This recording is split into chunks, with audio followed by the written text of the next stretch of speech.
Hey guys, JP here. Today we're gonna do some 90-90s. So pretty much what this is gonna do is mobilize the SI joint.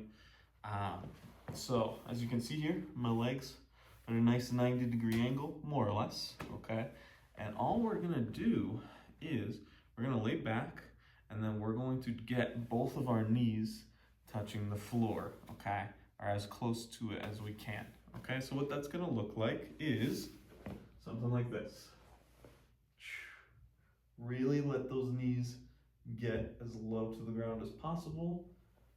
And then switch. 1, 2, 3. Okay. Make sure every time you come down, you're holding it there. Hold it there for at least 3 to 5 seconds and then switch over to the other side. So again, something along the lines of this. 1, 2, 3. 1, 2, 3. 1, 2, 3.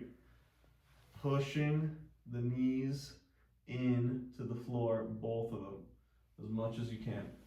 1, 2, 3. And that's it. Super easy.